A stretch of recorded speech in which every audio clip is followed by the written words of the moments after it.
DJ नहीं हीजे करो जी, बज रहा है डीजे नहीं हीजे करो जी।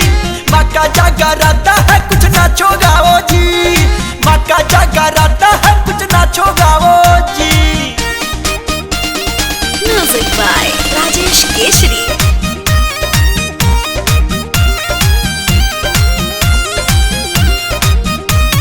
चाचा संगे चाची नाचे, भैया संगे भौजी, माँ के दर पे आके सब बन जाओ मन मौजी।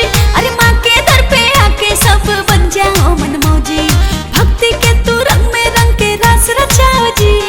मैया का जगराता है कुछ नाचो गाओ जी, मैया का जगराता है कुछ नाचो गाओ जी।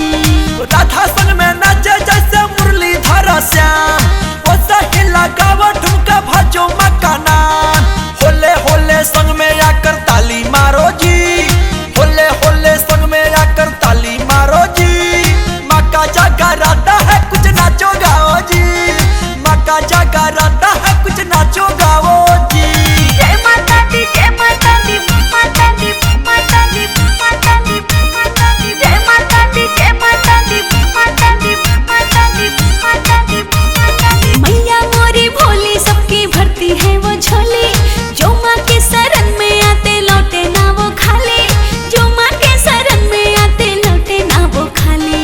माथे चुनरी बांध माँ का नारा बोलो जी, मैया का जगराता है कुछ नाचो गाओ जी, मैया का जगराता है कुछ नाचो गाओ जी। मक्का दरबार बड़ा लगता है प्यारा, कहीं बजे ढोल कहीं बजता है नगारा। लेकर डफली आजा मिलके भजन गाओ जी, लेकर डफली आजा मिलके भजन गाओ जी। मक्का जगराता है कुछ नाचो गाओ जी, मक्का जगराता है कुछ नाचो गाओ जी। Ryan Studio.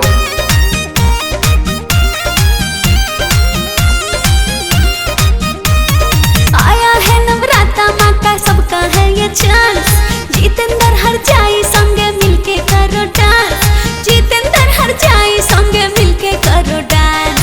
खुशबू उत्तम साथे माँ का महिमा गाओ जी, मैया का जगराता है कुछ नाचो गाओ जी, मैया का जगराता है कुछ नाचो गाओ जी। गावे जगराता मक्के माधव मुरारी, नचत है लोग देखी बनी के पुजारी। लेकर ढोल मजीरा सभी मिलके आवो जी, लेकर ढोल मजीरा सभी मिलके आवो जी। मैया के जगराता है कुछ नाचो गाओ